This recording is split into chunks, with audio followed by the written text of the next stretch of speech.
Hello everybody, welcome to another actionable video from the GrowBig Initiative. Today we're here with Vince Iacopella from Alba, Wheels Up, talking about four main topics. One, creating your Section 321 Type 86 bypass program. I'm reading it here on the slide. If you didn't know what that was, neither did I. That's why you're here at this webinar. Next, managing the transportation, customs, and fulfillment programs directly to the United States or into Canada or Mexico, where it can be held until sale. Really interesting option. Vince is going to talk about that. Connecting behind the scenes point of sales systems for retailers and online sellers.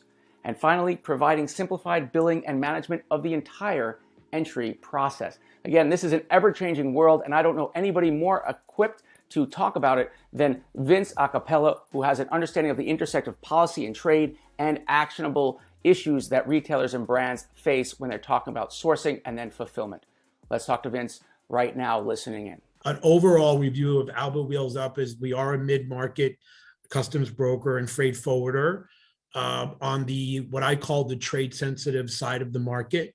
And if you look at the vertical industries that we service on our website, you will see that they are usually almost always subject to a multi-agency review, which makes them a little more complicated. FDA plus Customs and Border Protection, EPA plus Customs and Border Protection. And along with that, you will see the e-commerce vertical.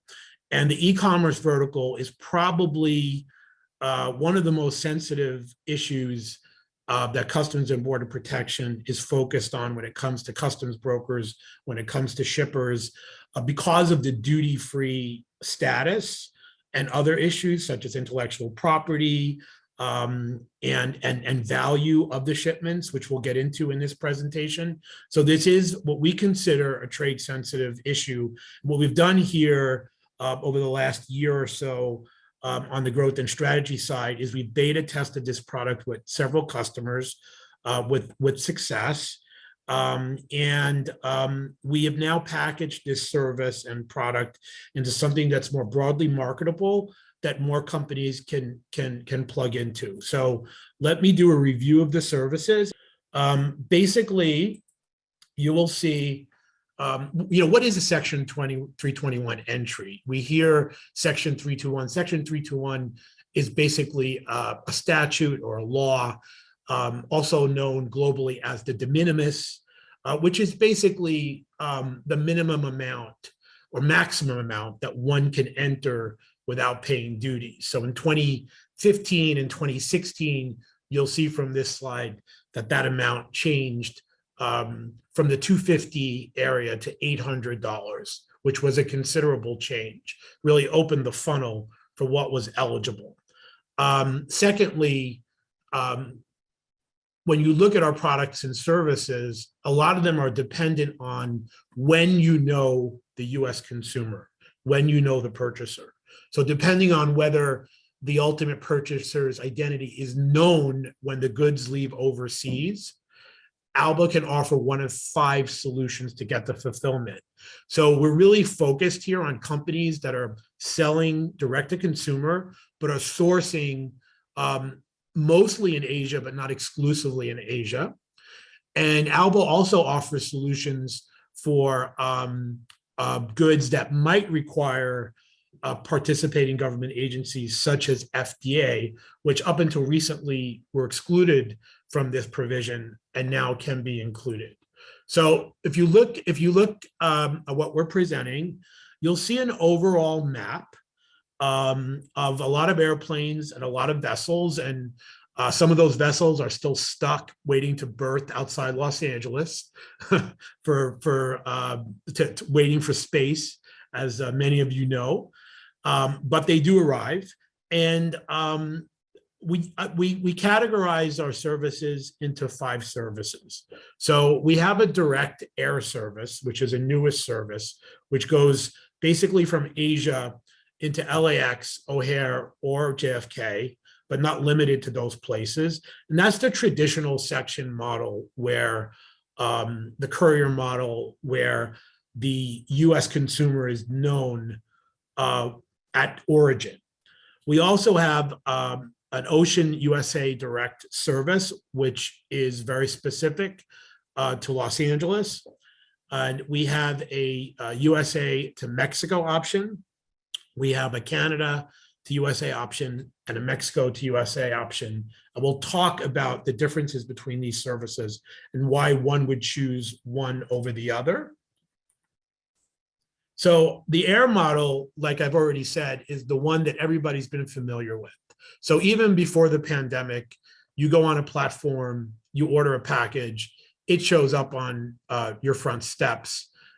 Just look outside your door and you'll see packages all over your neighbors' steps and in front of their door, and many trucks on your block.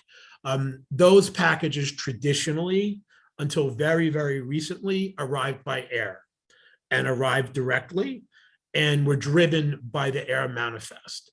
So if you look at this presentation, is a quick cheat sheet of what fits in this category. Do I need to know the buyer before it leaves Asia in this case? The answer is yes. Does it clear in hours if we know the harmonized number? Yes, it's very quick, it's air. And I can clear goods that are subject to FDA. And as always, there is the stipulation that you're limited to $800 or less per day per consumer. That has not changed no matter what mode you pick. We do have an ocean direct from, I've listed Asia here because that is the most popular origin. And within that is China, but it's not limited to China or Asia. So we do have a direct ocean to Los Angeles, which is driven from the manifest, which is very high volume. We have an anchor customer that is anchoring this service for us. We're building the service out from that customer. And I do, just like the air situation, we do need to know the US consumer prior to departure, which is sometimes challenging in the ocean environment. But in certain sectors, such as fundraising, direct mail, the consumer is known prior to departure. And ocean freight is an effective, cost-effective alternative to air if you have the time. So if I come in through ocean, do I need to know the buyer before it ships? I do. Can I distribute nationwide after clearance? Absolutely. That does not change. I do need a harmonized tariff number in this case, in the ocean environment. And as always, you're going to keep hearing this over and over again. I am limited to the $800 value to get the duty-free status. So if it's over $800, it is not eligible for section, and if it's under, it is. So this one is we tested this service this year with great success. We had several customers that saved lots of duty with this service. So this is a service that we ship ocean into Long Beach, and then we ship in bond down to bonded facilities in Tijuana or in northern Mexico. And why would we do this? Well, number one, I do not need to know the US consumer in this case. And that opens up a whole realm of possibilities. Number one, I can ship bulk into Los Angeles, which used to be a 0-1 dutiable entry. And now instead of paying the duty, I can move it in bond to our partners in northern Mexico, in Tijuana, in Mexicali, in Calexico, and it can remain in inventory there until it sells to consumer. And that could be for months, that can be for weeks, that could be a couple of days. Do I have to clear this shipment when it comes to California and pay duties? I do not. Will I have to pay Section 301 duties for China when it arrives? You will not. You get rid of the 301 duties. Can I hold the goods in Mexico and ship as the products sell? Absolutely. That's exactly the basis of the model. And as always, I'm limited to the $800 per day. So what's interesting about this model is you're not only, we'll talk a little bit later in the presentation how the sourcing conversation and the duty-free conversation have really become one conversation, because a couple of things are accomplished with the Mexico. I'm now nearshoring my inventory much closer to my consumer market. My inventory is not sitting over in China or over in Asia. My inventory is now in North America until I sell it. So there is a nearshoring advantage to this as well. Hey, Vince, before you get into the next model, someone asked a question, which is exactly the question I asked you, which is what constitutes the $800? Is that the sale price? Is that the cost as it's shipped? So the statute says it is the fair market value in the country of export, which is somewhat of a term of art. Because if you have say if I have an electronic bike that is retailing for $690 US in Shanghai, that technically should be eligible for section, because the fair market value in the country of export is $690. If that bike is retailing in the US for $1,300, then you might have a little bit of a discussion to be had with Customs and Border Protection about what the real value of that bike is. But the statute says under $800, fair market value in the country of export. And by far, there are a couple of things like e-bikes and other products that are on the border of that amount, but there are many, many products that don't come near the border that are $10, $100, $200. So I hope that, Jason, that answers the question. Okay. We have a service that we created that we didn't think we would use, which is a direct to Ensenada service. And one of our customers just started using it. And it actually works. So we've shipped containers directly from Asia into Ensenada, not coming to Long Beach. Obviously, the desire to avoid Long Beach with the port congestion and some of the delays that were experienced in Long Beach. We have customers that brought containers directly into Ensenada and put them into their own bonded facilities in Mexico, and then moved them north to the US, either as duty paid entries or direct to consumer when the consumer is identified. A couple of questions on this. Am I good subject to any Mexican entry requirements? Not if you're going into a bonded facility, they are not.